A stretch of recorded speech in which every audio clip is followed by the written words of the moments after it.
Well, good evening, everyone. I'm Dennis Inholson, Chief Learning Officer for the National Art Education Association.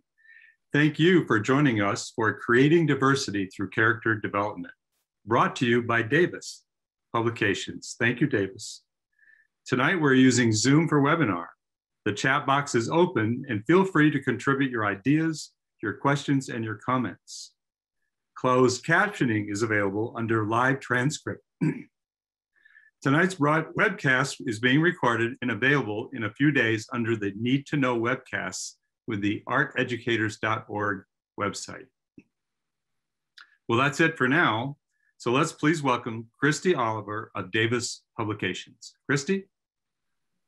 Thanks, Dennis. Good evening, everyone. I'm super excited to be with you all tonight. My name is Christy Oliver, and I am the Professional Development Manager at Davis Publications. As you may know, Davis has been dedicated to art education for more than 120 years, with the mission of providing superior resources to inspire educators and students alike.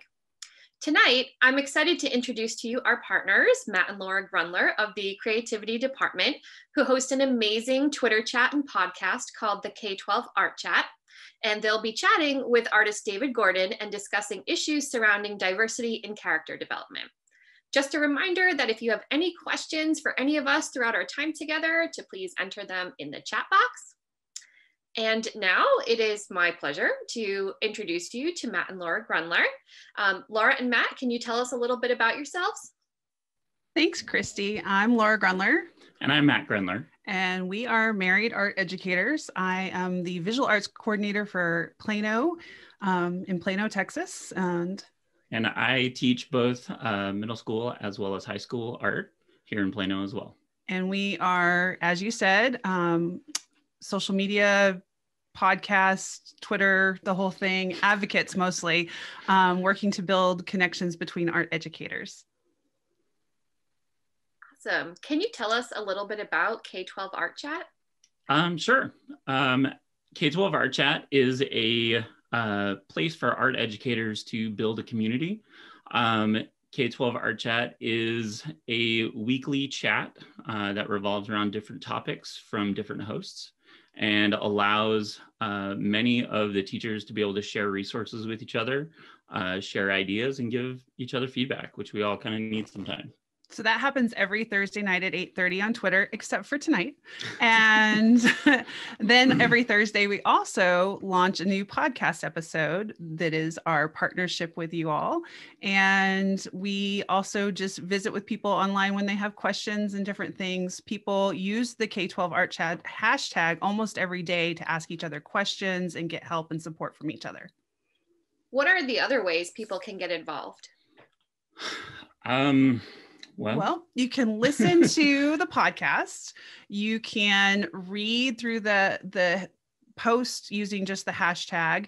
You can go to davisart.com and find all of the resources that are provided through all of the podcast episodes. So every host that we have on, people like David Gorden, are great at giving us different resources to peruse and use in our classrooms. And all of those are housed on the davisart.com website.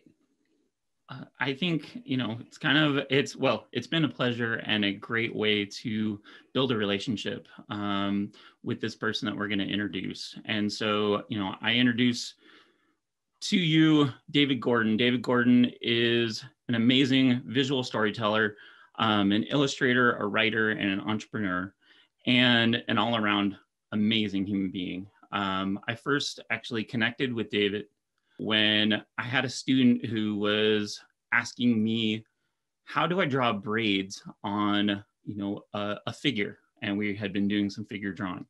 I was at a complete loss. And so I spent the rest of the afternoon kind of looking back through ways of YouTube and such. And I came across David's YouTube channel, and he explained it in such a way that made people not feel in a weird place to be asking, how do you draw something like that? And with the relationship I built with David, he actually came in and did some presentations with my classes and really helped my students. And we've connected in such a great way with not only our podcast, but with our Twitter chat that he ended up hosting. And so with that, I kind of would like to just lead it into, and first off say, David, thank you for being here. And we certainly appreciate you being here. And we would love for you to tell a little bit about you and who you are. Okay, well, David Gorden. I've been creating art since the early 90s for a long time. I specialize in comics and comic storytelling, writing, drawing comics, that sort of thing. I've worked professionally for over 20 years now. Been doing freelance work for different corporate partners, freelance work for myself as a creator of my own IP, comics, and characters. In 2018, I released my first graphic novel, which was called Kwame Hightower and the Man with No Name. And the basic story about that is just the story of a 12-year-old kid that becomes the king of England, and that adventure that he goes on. Also have a YouTube channel, DKG72 podcast channel, which is for the Foresight podcast, and then a channel for my studio, which will be putting out animated motion comic content. So kind of the finished works. On my other channel, you kind of see me in the process, and I give it tutorials. Like that's how I met Matt, giving a tutorial. And my reasoning for giving these tutorials is I always get asked questions on Twitter, or not Twitter, but Instagram. A lot of communication on Instagram. People, young artists that will ask me, and there'll be young Black artists, and they'll say, nobody has taught me how to do this. I feel embarrassed. How do I draw hair? How do I draw lips? And I started a series of videos really addressing that issue, because I saw, just that it was just that type of opening. So do a lot of work on social as far as trying to get the work out. Finished products, of course. I have my publishing company, which is Foresight Publishing, and I publish almost all of my books, my coloring books, those books and stuff are available on Amazon, that type of thing. So just really focus on teaching, creating, and just putting out artwork, either digitally or in print. And it's been good. There's a lot of other stuff, but that's kind of the meat and potatoes of the whole thing.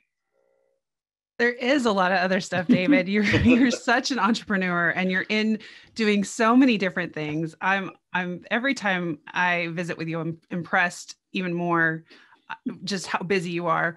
But one of the things I loved about visiting with you in another time is your background. I believe I remember you were raised by a teacher, and I think it would be great for the audience to hear a little bit about who you are personally. So how's the best way to put this? I'm just a regular guy from the Midwest, middle class upbringing. It was the type of neighborhood you would probably see in a Spielberg movie, only that it was mostly populated by Black people, entrepreneurs, business people, blue collar, white collar, that type of deal. So that's the neighborhood I grew up in. And it was kind of just that upbringing, hanging out with friends and just kind of figuring things out. It was the hip hop era, the 80s. So obviously we went from Michael Jackson beaded jackets to, fresh Fila suits and all that type of stuff. It was just that type of upbringing. I was always into art, and I was always into storytelling. That's kind of always been my thing. I've always liked to tell stories. I've always liked to draw. And yes, it's true. My mom is a teacher. She taught social studies and English. Fun fact, I ended up having to have my mom as my social studies teacher for 2 weeks before we were able to move out of the school district I was in. It was the worst 2 weeks of my life. She killed me in a social experiment in which there was a nuclear war. And all of my friends were like, "You killed your son." My mom was like, "It was the luck of the draw." That was a fun story. So those were the types of things but I've always been involved in the educational system, just kind of as an observer. And then it just so happened in I think it's 2016, I was working for Lion Forge Comics, and my boss approached me and said, "Hey, need you to come in the office. We're going to start a program in the Jennings School District in which we're going to teach comics and animation." I said, "Hey, that's great." They said, "Hey, we want you to be one of the people that's going to instruct the kids." Hey, that's great too. Oh, also, we don't have a curriculum. You need to figure it out. Build it. Bye. So after being thrown into the deep end of the pool, I was paired with a wonderful educator, Mrs. Jennifer Kelch, and she has been just a treasure for me at helping us build this program out. So she handles the kind of all the curriculum building, which is even after, like, my mom retired in 2006, and it was the stuff you guys had to do as teachers was wild then. Now it's just on another level. I was like, holy smokes. But yeah, so she helps with all of the technical side of things, and I help bring in the knowledge and the art. Like, hey, well, look, these are the techniques that they're doing now. These, keeping us up to date, trying to keep the program just going. These last 2 years with COVID has been really challenging. That's the only thing I have, to be honest, that's the only thing I've never liked about the program was these last years, and that's all solely because of the pandemic. Other than that, everything else, had 2 kids that are going on to college to do art.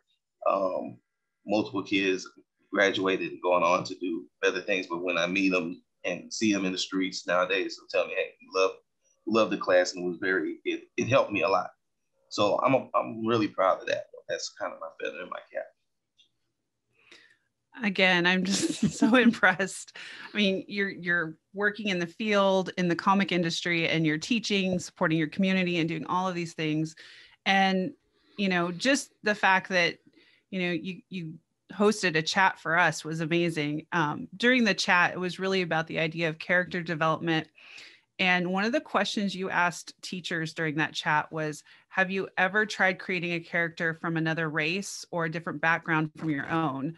And why is it important for you? Why is that important to ask yourself as an artist?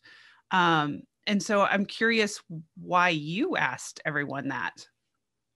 Well, every time I think about that question, the answer, it's pretty much the same answer, but there's always a slight, like, oh, I'll pick something up every time. So the short answer is, it's just good to get out of your comfort zone and outside of your bubble and try to get into somebody else's shoes and walk a mile in their shoes, right? And not try to go with the cliche. You want to try to get really into what a person thinks, how a person thinks, what they may feel about something, and that's a challenge as a writer.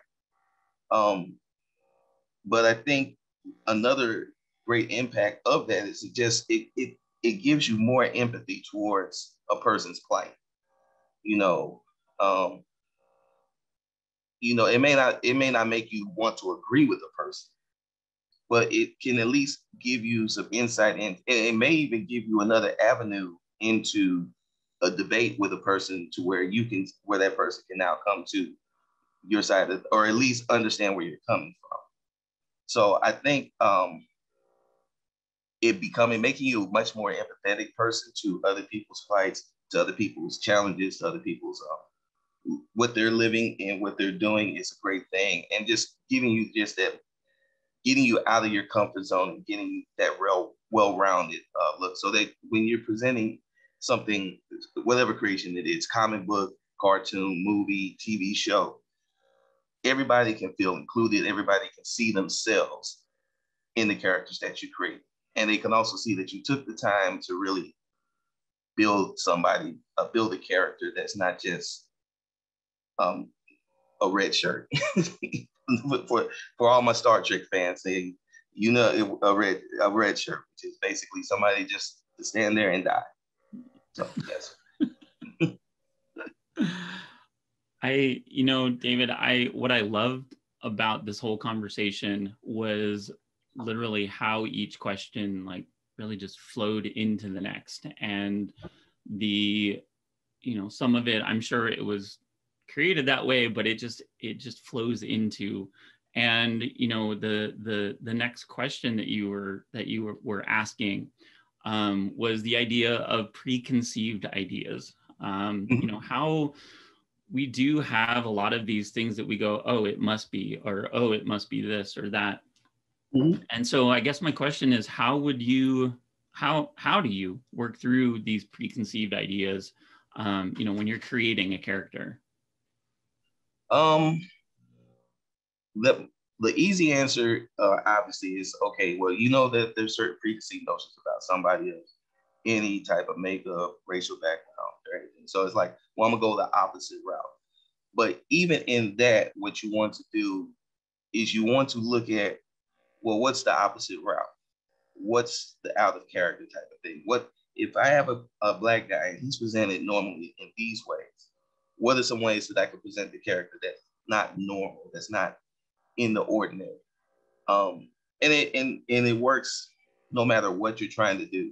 So a lot of times people say, well, does that mean I can't make a Black guy a villain? No, you can make him a villain, but you just don't want to go the stereotypical route. You want to just think outside the box, look at different scenarios, instead of, just quick example. The idea is that, okay, this poor guy, he's poor kid, he had a rough life, okay?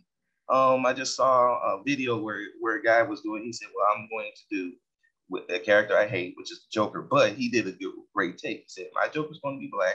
He's going to be this privileged kid, and he's going to come from this life of privilege, and he's going to have this wealth of experiences that you wouldn't normally associate because of the stereotype. So that was a very interesting take, and that's a take on a character I absolutely despise, but it works. So that's what I'm saying. So when you can work against stereotype, when you can think about other options, other ways for people to be presented, that creates a much more well-rounded character. And that's kind of how I operate, just looking at those options, those avenues to get somebody, make somebody different and interesting and just better. David, one of the things you taught me about was the magical Black man and some of the tropes that I wasn't even aware of. Can you share with the audience a little bit of that? Yeah.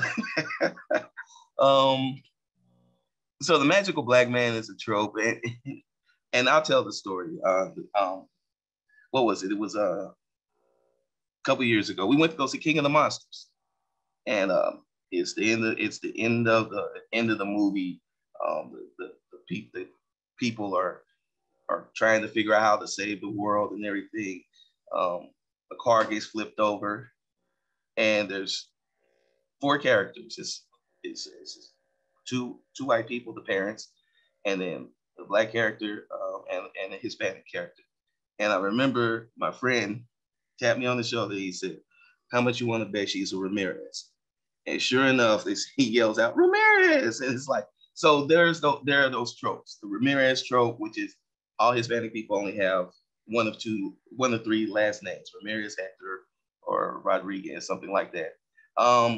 The magical Black man is another trope, which is basically, if you look at the Ledger of Bagger Vance, that's the magical Black man. Will Smith shows up out of nowhere, helps the white guy. We don't learn anything really about him because it's not about him. We don't learn any of his background. There's nothing to connect the audience to this character at all. And at the end of the movie, the white character is great, and the magical Black man walks off into the mist. And it's always the same thing. The guy's talking, he turns away, turns back around. Where did he go? It's like, come on, man. So it's just avoiding those tropes. So it's things that if you may not realize or you may not recognize if you're not looking for it.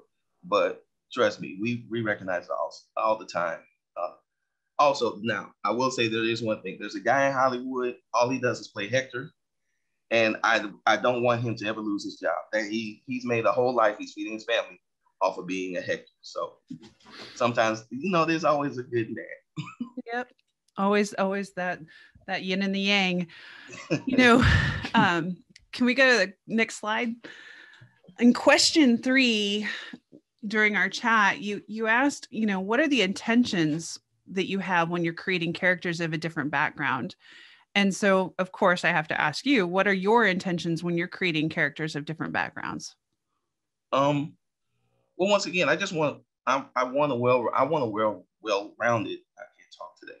I want a well-rounded world. I'm always going to tell a story with characters that look like me, come from a background, or represent what I represent. So, when the African American characters are going to be Black characters, they're going to have the wealth of experience of being a Black character. But that doesn't mean we exist in just that type of world with nothing but Black people. We exist in a world with Asian people, Hispanic people, people of Irish descent, somebody, of Greek descent. But there's people, and they all have different stories that you can tell. And from there, you can build such interesting characters because you're pulling on all of that wealth of information. Like I opened Kwame Hightower with a prologue, and the prologue is these 3 crazy Australian brothers because I wanted to do 3 crazy Australian brothers. I thought it would just be fun. So it's a whole different way of you have to research. Okay, what's some slang? You got to look at some Australian stuff on TV shows on the internet, and you're like, oh, okay, they say this. Okay, you just want to do different things. You want to get out of that bubble. You don't want to. I don't want it to be the same type of person. I don't want my Black characters to be the same type of person. That's so just boring, and it's boring, and people are just tired of it, and there's nothing interesting about it. The reason why Black Panther worked was because the whole setup was interesting. Even Killmonger's story, it came from a semi-stereotypical background, but then his journey and what he went through to become this challenger was so different than what you would normally hear. That's why everybody was like, ooh, this is a good story. It's just, you just really want to just create these. I just like creating unique characters, people that stand out, that have a personality. And sometimes it's not just about the main character or the main supporting characters. It's about everybody having that type of appeal, if that makes sense. Everybody has to have that appeal. So, because you never know who the audience is going to just hold on to and say, that's the guy or that's the girl. You've also mentioned that you work on getting out of your bubble. A couple different times you've mentioned that. Can you expand on what you mean by the bubble? Well, yeah, your bubble is your world that you exist in, the world you exist in, like our reality. And all our realities are different. You got a grocery store that you go to, you got your, the local pub you go to, you have your set of friends, you have relatives, and you got that. Everybody's got that uncle that they never want to come to the event because they want to do something crazy. So we all have these different bubbles. So getting outside of that bubble is going beyond just your normal, the people that you would normally interact with.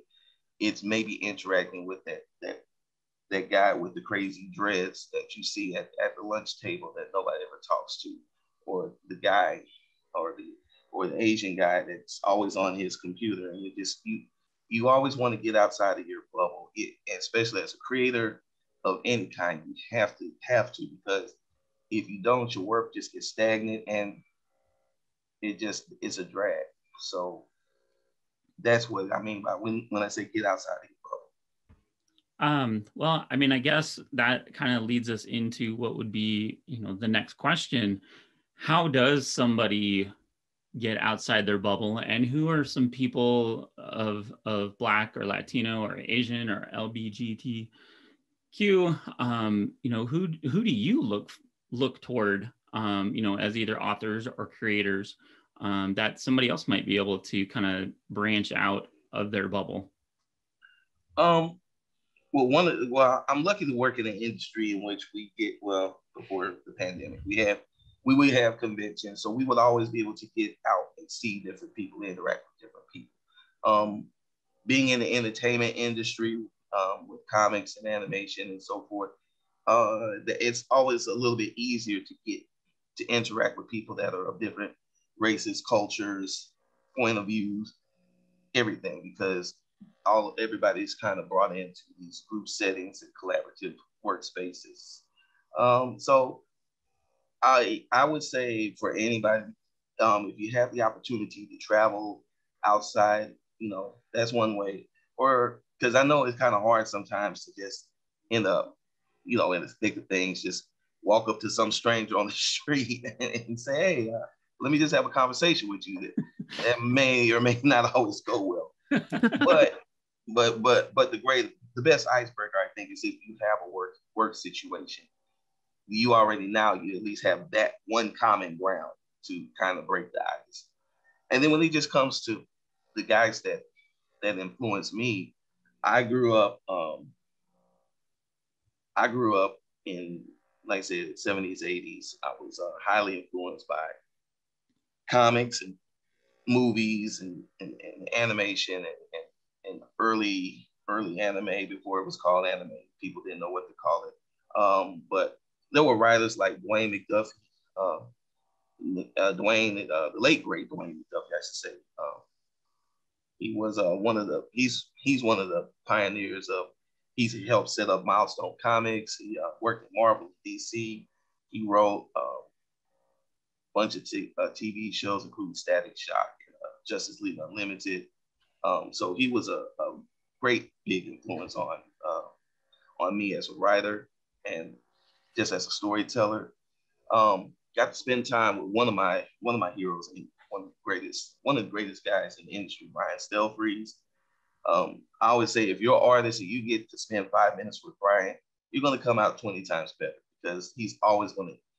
I think he was the guy that really kind of reawakened the notion of being a teaching type of artist, because of how he does it. He'll sit and he'll do a watercolor painting, and it'll just look gorgeous. And the whole time he'll just talk to you and tell you exactly what he's doing, how he's doing it, what to look for, the best pigments. It's amazing. He'll just, every time he's at the convention, people just watch him create. And then, of course, being in comics, really wanting to get into comics in the 80s, early 90s. Jim Lee, and he's a hometown guy. He from St. Louis. So, but Jim Lee, his style changed the industry, and everybody wanted to be like him. And there's a good reason why. He's just a great artist.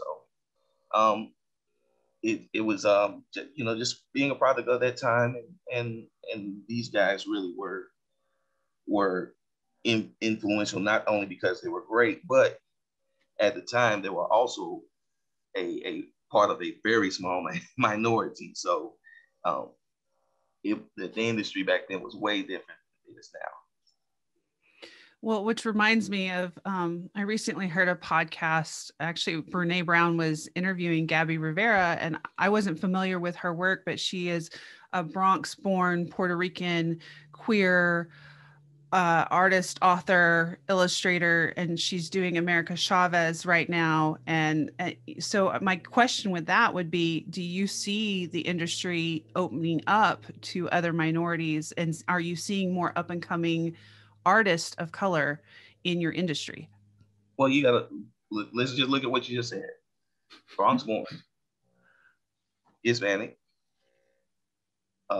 female, LGBTQ. I could tell you in 1991, these guys didn't know anything about any alphabet letters other than is it male, is it female, and how large are the guns. So that was one.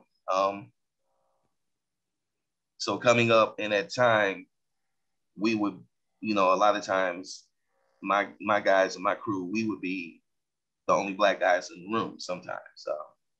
You know, you may have the guys of Brian and them, the guys from Atlanta, but you know, a lot of shows are regional, so you're not really going all over the place. If you can get to San Diego, you can get to San Diego, so you may get a little bit more of a racial mix, but you're not really going to get that. So to see where the industry has come from to today, yeah, it's way more open. It's way more accepting. It still has huge problems. Don't get it twisted. But there's such a difference now as opposed to back then. It's fun to watch. Sometimes I get a little annoyed at the old guys. I'm like, we gotta let these kids rock, but they're coming in and they're being brought in thanks to things like Cartoon Network. Loved what they did and how they were able to advance the popularity of anime, and advance the popularity of being an artistic creative, especially in the black girl community, because that was not a thing at first. So then you have to look at, you got to give a big shout out. I always say the best thing that ever happened to comics, our industry, was that Avengers did $1 billion. Once Avengers did $1 billion, it was a wrap. Little girls wanted to get in. People that were gay, lesbian, transgender, they all wanted to get in because everybody realized at that point, I have a story to tell, and this is a perfect route to tell my story. So the industry has opened up greatly. It needs to open up some more, to be honest. But once you if just coming from just the 90s to now, I can tell you it's a huge change. Well, I mean, one other person that's on this list, I had the opportunity to meet and listen to. NAEA had a pre-conference. It was during the same time as Comic-Con, and they were able to get Sanford Green to be part of this pre-convention workshop. And just listening to him speak, I was so just enthralled by his whole thing, being a Marvel illustrator, and then taking his own creativity and the things that he learned from being an illustrator at Marvel to then creating this whole series that he called Bitter Roots. And it's this steampunk sci-fi, zombies and all this sci-fi stuff, but it's set in the time period of the Harlem Renaissance. And I just love that fact that those two things seem so opposing each other, but yet the way the story makes it work is just fantastic. So yeah, Sanford's been in Sanford. Here's a funny story about Sanford. Funny story about Sanford. I was actually around the day when Brian Stelfree said Stanford's the next one. And honestly, that's like, oh snap. So when Brian said that, he said Sanford's the next one. And I've seen this guy, his work, his drive, his dedication, his everything that he puts towards his craft and storytelling. Even I think he just dropped the last issue of, not the last issue, but his latest issue of Bitterroot just came out, or he posted the cover on Twitter, and it just looks, the artwork is just amazing. So yeah, Sanford he's just one of those guys, and he has that easy laid back approach, and he's another guy. Just sometimes you just listen to and you just look and you're just like, okay, that's the guy. So if anybody ever gets a chance to talk to Sanford, spend time with Sanford, great guy. It's you just gotta be in his presence. David, I have one last little storytelling request before we open it up to the audience, because I see questions coming in. When you're talking about conventions, there's a story about a dance that I'd like you to share with everyone. The dance. Okay, so we have some, when you're in your peer group or your group, you kind of name things and you give things titles.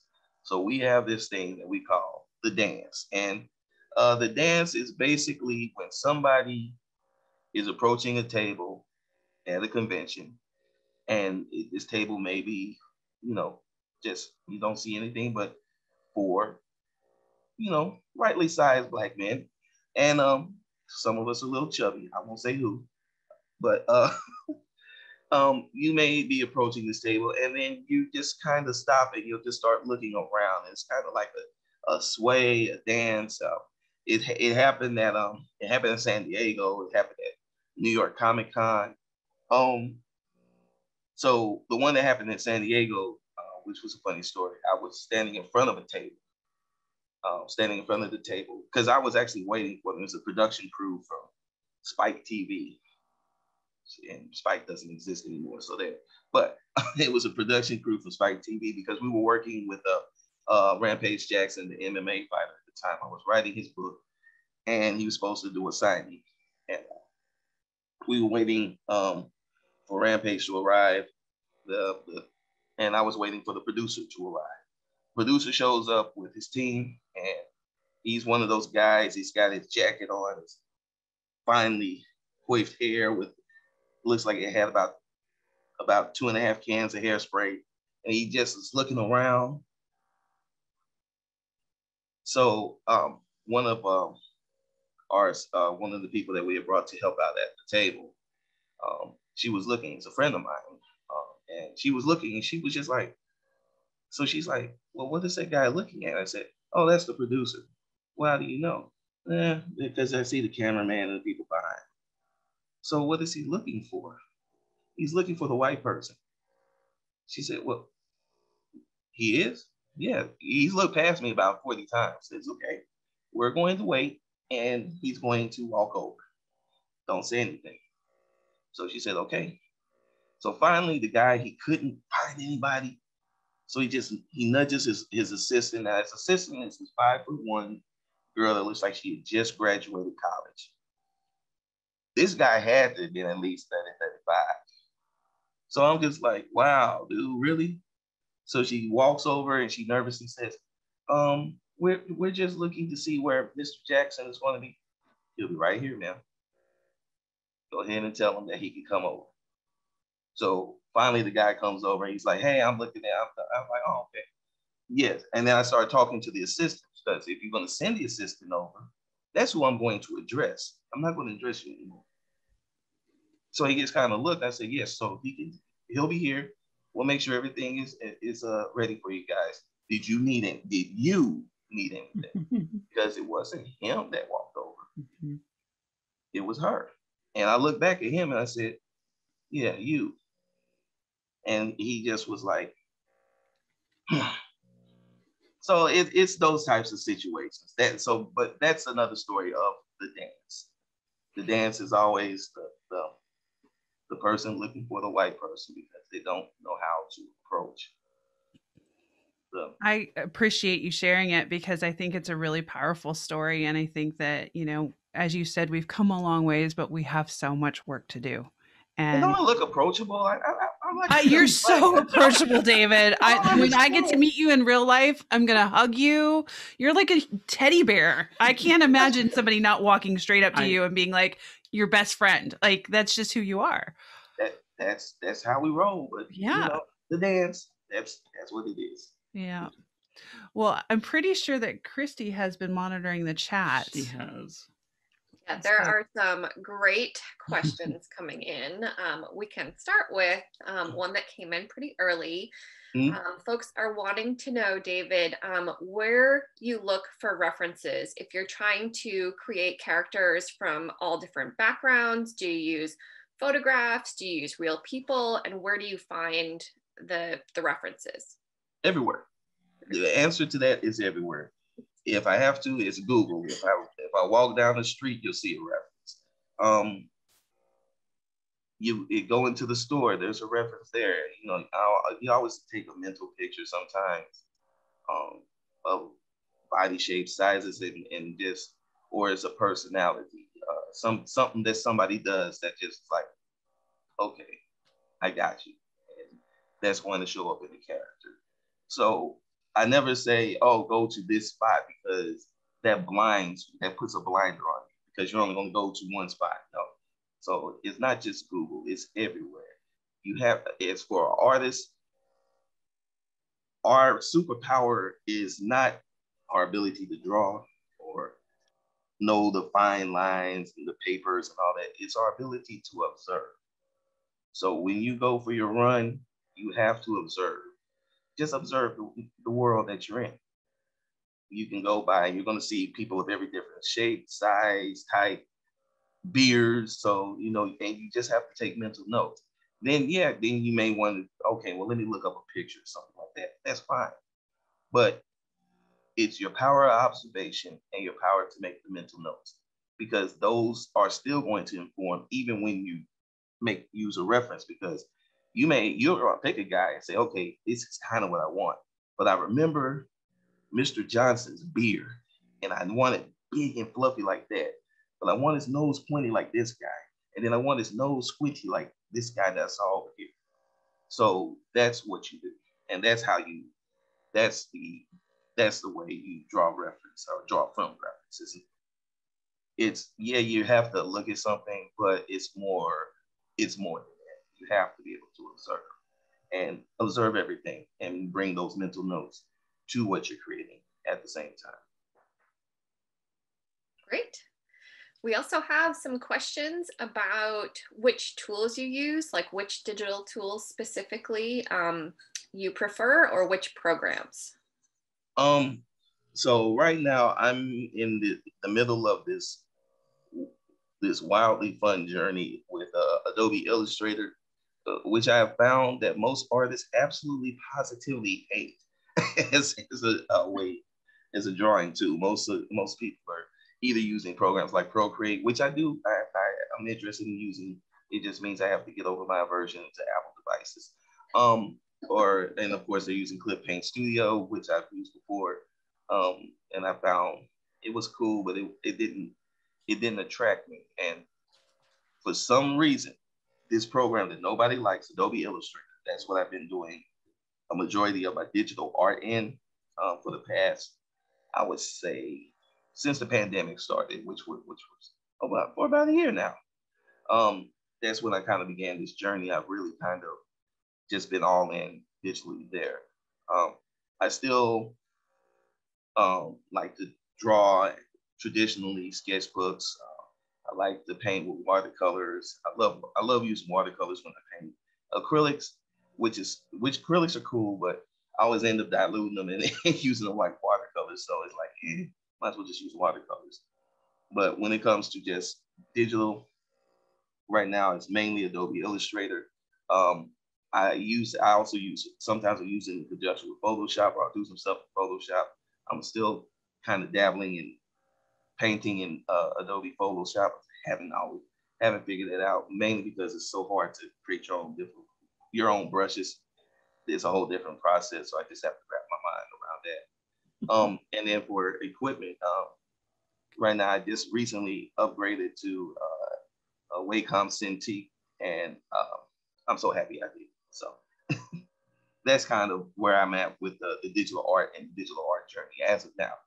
And more likely it'll change when the wind blows and I decide to go somewhere else with it. Fantastic. We have a question here from Ellen. She says, we are working with adolescent girls to create an abbreviated graphic novel to tell the story of a few key moments in Canadian history. Oh, okay. We are concerned about them taking the point of view of a non-white or Aboriginal person.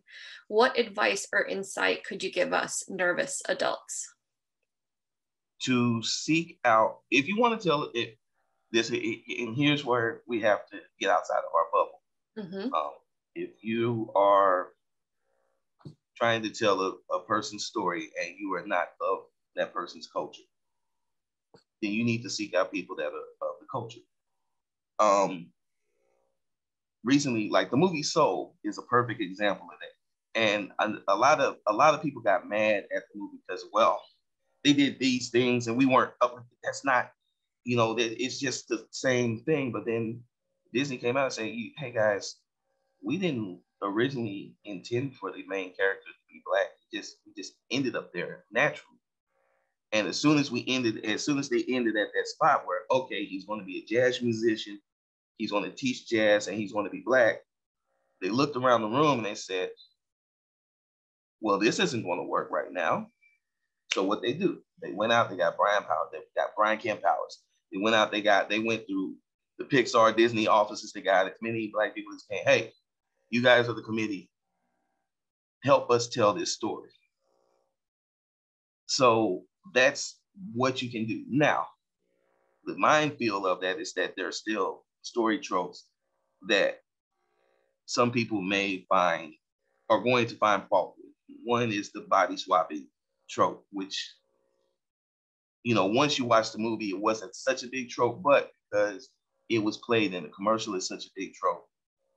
That's something that people have an issue with. So you have to be kind of cognizant of that, because the body swapping is, you got a movie based on a Black character, but the story is about them ending up in the body of a bird or a cat, whatever. So in this case, the main character died. So his soul went to the afterlife or whatever, and he meets Tina Fey, and Tina Fey ends up in his body. So people were upset about that. But then confusingly, they were like, but that barbershop scene and the scene with his moms, that reached me. So, and those were scenes that were specifically because they were speaking to the people that are of the culture who brought that cultural influence. So it's one specific scene, he walks into his mom's parlor and they're playing A Tribe Called Quest in the background, just very faintly. And it's those types of attentions to detail that the original room would have missed, but because they had the wherewithal and the humility and the empathy to say, we're going to miss things, we need help. That's how you're going to have to reach help. So for those students, they need to, if the school is integrated, it has, you know, a mix of students, because I don't know how it is in Canada, but if there's a mix of students, or if there's students that are Aboriginal descent, you got to bring them in. You got to talk to them, and you have to get their opinion and their vision and their story. You have to go inside their bubble to see, and then you can tell that story.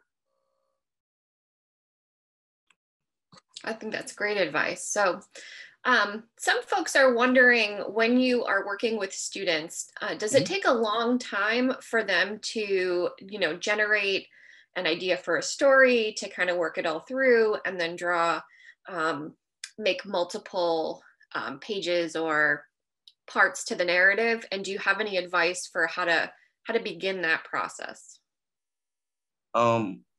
The answer is yes, but the answer is also, I'm still working my way through it as well. Mm-hmm. Because the problem is that this generation of kids they're so, in a sense, because social media is sort of media trained them.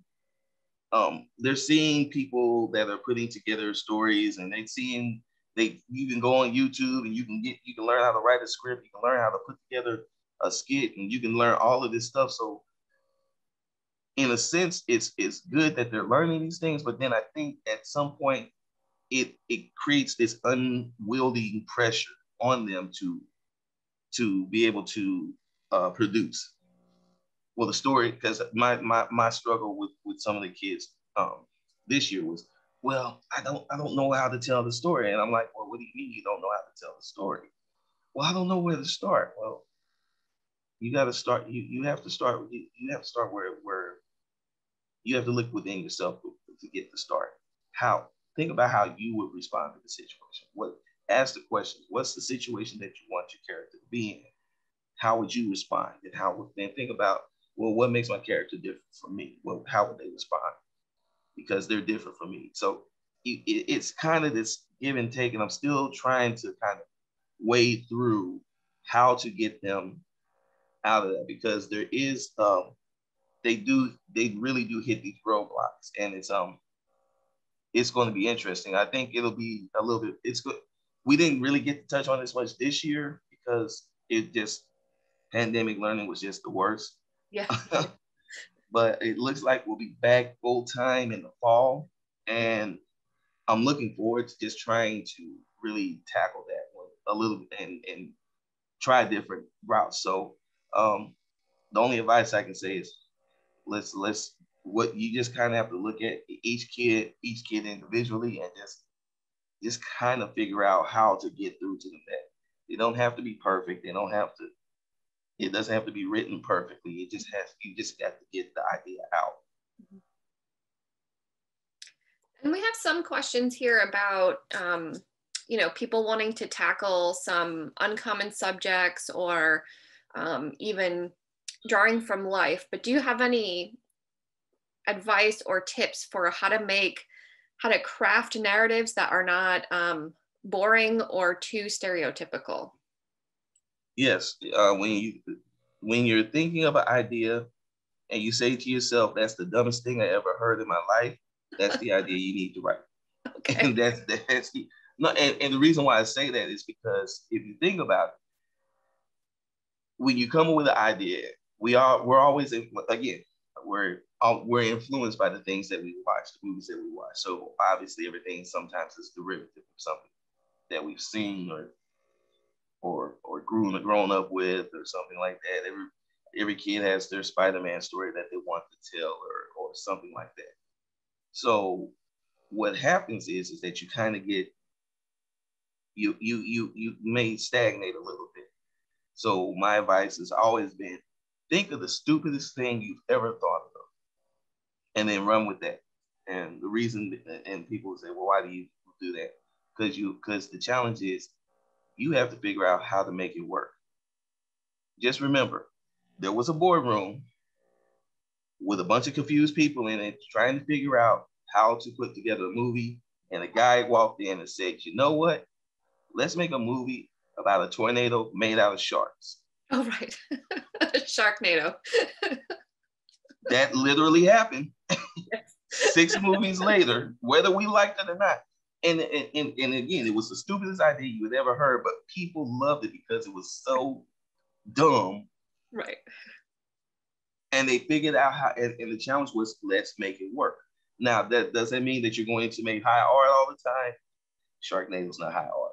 But, but the idea is challenge yourself to create something and just make it work. And you're going to find that when you do that, you're going to become a more interesting storyteller regardless. And elements, that story may not even fly all the way, but elements of it may appear in something else that will work. And that's happened to me a bunch of times. We have a couple of folks here wanting to know about, specifically about female body stereotypes and and how you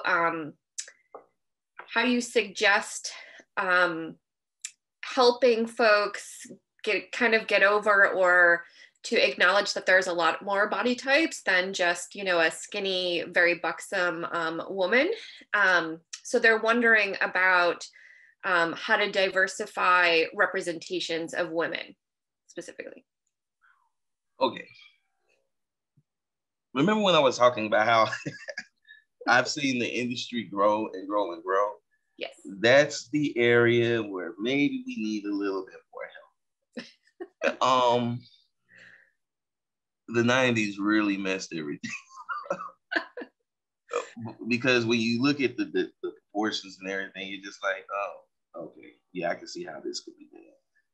The best advice I would have is draw from life. So I had really good life drawing teachers when I was in college, when I was actually being a good student going to class. And we had really great models that were of all different shapes and sizes, male, female. And, those life drawing lessons really work. So first and foremost, use those techniques that you've learned in life drawing. So when you're drawing people of different sizes, different shapes, you know how it is. And then what you have to do is you have to be willing to marry your concept with the idea of somebody that's not of the stereotypical look. Mm-hmm. That's the hard part.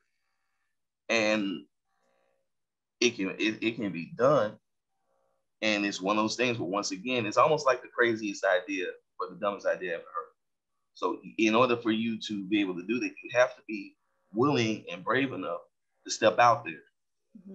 and creative enough to step out there, and then not to tell the normal story. So you got to marry the great character.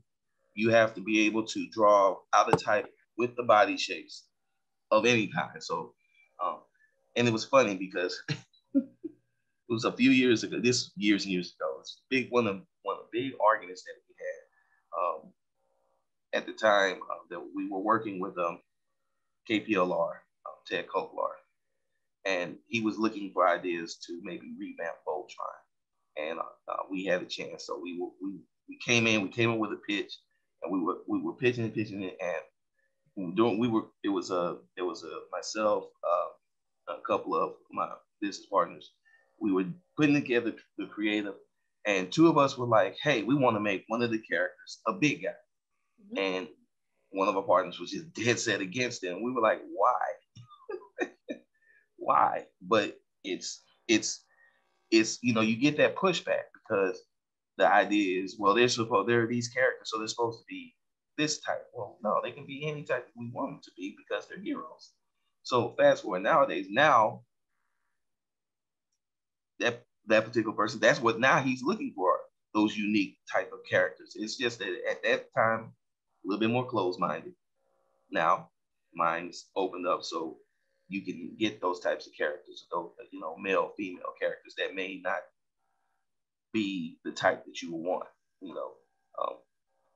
I would say shout outs to Shrek for helping shred that idea and really working against type and really just taking it down. But, again, that's something that we all could do better with. And it's just how you approach it. Great. I've got one last very quick question for you because I know we're getting tight on time, but a few folks are asking, your YouTube channel is fantastic and it's got a lot of really great tutorials on how to draw all kinds of different things. Do you have a book in the works, or are you thinking about doing a book that would help people learn how to draw all of these different diverse features? I hadn't thought of it, mainly because I've been doing most of the video, and I need to actually get back to doing those tutorials. I've gotten off track of different things. But that's a very interesting idea, and I have to really consider that because I didn't think that, think about that to put out a book. But I would say at this point, especially, because I'm an entrepreneur and one aspect of the division is a publishing company, I would say that never say never, mm-hmm. and more than likely it may get into the works or into the rotation at some point, probably towards the end of the year.